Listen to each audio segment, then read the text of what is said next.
Assalamualaikum warahmatullahi wabarakatuh. Perkenalkan, saya Novita Intan Aina Salsabila dengan NIM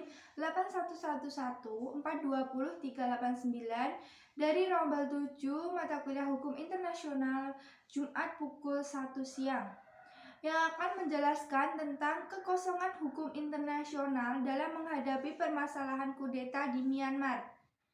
Myanmar merupakan suatu negara yang tertutup terhadap dunia internasional dan salah satu negara di Asia Tenggara yang belum menerapkan pemerintahan demokratis hingga tahun 2011 setelah mendapatkan perintah dari rezim junta militer Tatmadaw sejak tahun 1962.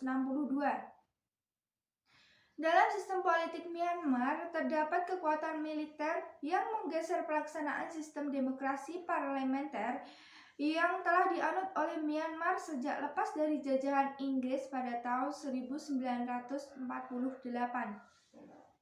Kudeta merupakan sebuah tindakan pembalikan kekuasaan terhadap seseorang yang berwenang dengan cara yang ilegal dan bersifat brutal, inkonstitusional berupa pengambil alihan kekuasaan, penggulingan kekuasaan terhadap sebuah pemerintahan negara yang bermaksud untuk menerima penyerahan kekuasaan dari pemerintahan yang digulingkan tersebut.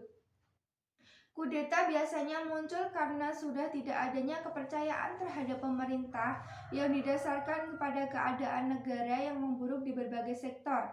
Salah satunya pada sektor ekonomi dan politik ditandai dengan maraknya kasus korupsi oleh pejabat negara, kenaikan inflasi hingga naiknya angka pengangguran. Menurut Davis Eisenberg menyebutkan bahwasanya Myanmar sebagai the most monolithically military controlled in the world, yang disebabkan karena kondisi pemerintahan Myanmar yang kerap mengalami kudeta sejak lepas dari para jajahan pada tahun 1948 dan faktor pengambil alihan kekuasaan oleh militer sejak tahun 1962. Pengambil alihan kekuasaan oleh militer yang terjadi di Myanmar merupakan dampak yang sangat merugikan dalam segala aspek kehidupan masyarakat Myanmar dikarenakan militer mempunyai kuasa penuh akan hal tersebut. Maraknya pelanggaran HAM yang dilakukan oleh junta militer ditandai dengan penangkapan para tokoh pro-demokrasi akibat pemilu yang terjadi pada tahun 1990.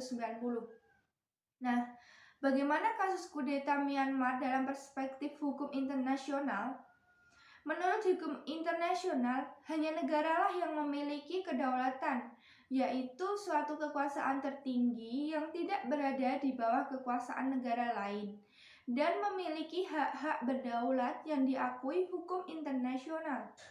Dalam hukum internasional, tindakan intervensi militer dalam upaya kudeta dilarang karena dianggap tindakan yang terlalu mencampuri urusan dalam negeri dan mengancam kedaulatan suatu negara.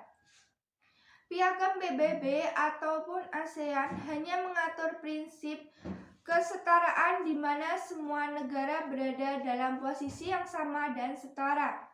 Karena itu tidak boleh ada negara yang berhak menentukan sepihak, baik atau tidaknya kehidupan demokrasi yang berlangsung di suatu negara.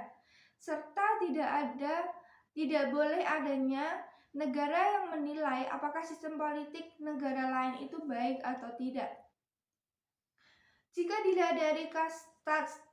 dilihat dari status kudeta militer dalam perspektif hukum internasional tidak mengatur jelas aksi kudeta militer. Piagam PBB hanya mengatur prinsip kesetaraan dan non-intervensi di mana semua negara berada dalam posisi yang sama dan tidak boleh campur tangan urusan negara lain. Tapi komunitas internasional bisa melakukan intervensi untuk aksi kemanusiaan di Myanmar. Dirjen Asia Pasifik dan Afrika Kementerian Luar Negeri Republik Indonesia H.E. Abdul Qadir Jailani menerangkan sejak Perang Dingin pada tahun 1947 sampai 1991, hukum internasional tidak bersikap tegas terhadap aksi kudeta karena ketika itu kudeta kerap terjadi di berbagai negara dengan dukungan masing-masing blok, baik blok barat maupun blok timur. Kedua blok itu menganggap dirinya sebagai kekuatan demokratik. Tapi setelah Perang Dingin berakhir, ada pergeseran hukum internasional. Ada pandangan yang menilai legitimasi terhadap suatu pemerintahan itu antara lain harus memenuhi prinsip-prinsip demokrasi melalui pemilu. Tapi dalam praktiknya, Dewan Keamanan PBB tidak jelas mengatur apakah kudeta itu sebagai bentuk pelanggaran hukum internasional atau tidak. Dewan Keamanan PBB tidak melihat legalitas dari kudeta, tapi menilai apakah kudeta itu berdampak atau tidak terhadap keamanan dan perdamaian dunia internasional. Negara kawasan Asia seperti Cina dan juga Rusia sejauh ini dengan alasannya masing-masing menunjukkan sikap membela junta militer juga perlu didekati agar membantu ASEAN dalam mencari solusi penyelesaian krisis Myanmar. Sudah tentu pilihan ini akan lebih baik dibandingkan apabila dinamika internasional berhasil mengangkat pembahasan krisis Myanmar ke sidang umum PBB yang diperkirakan akan mempermalukan Cina dan Rusia yang hak vetonya tidak laku di sidang umum PBB.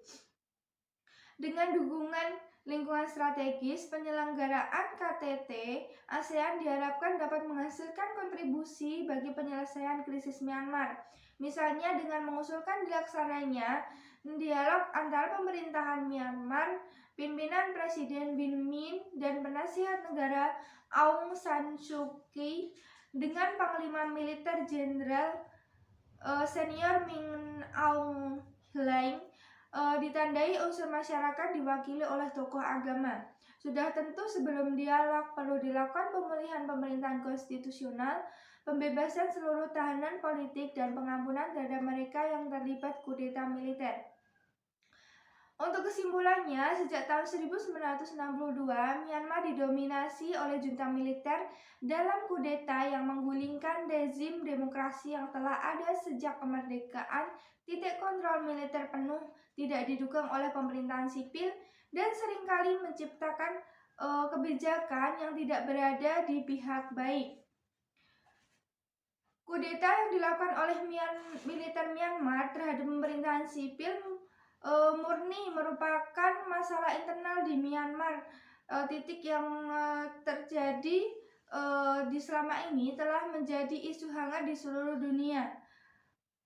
Tersebut mencerminkan bahwa militer tidak ingin pemerintah diserahkan sepenuhnya kepada warga sipil. Pada akhirnya, dampak dari kudeta membuat banyak pihak mengkritik aksi militer tersebut, namun hal ini terhambat oleh aturan hukum internasional.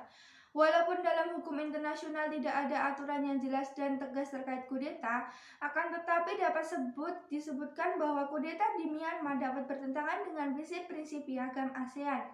Tentunya dengan berbagai tantangan di dalamnya termasuk menentukan kudeta ini apakah termasuk dalam pelanggaran serius atau tidak, apa konsekuensi hukum yang dapat diterapkan, dan yang paling penting penyelesaian masalah lewat mekanisme hukum tampaknya yang dapat menjadi jalan akhir jika jalur diplomatik tidak dapat dilakukan lagi.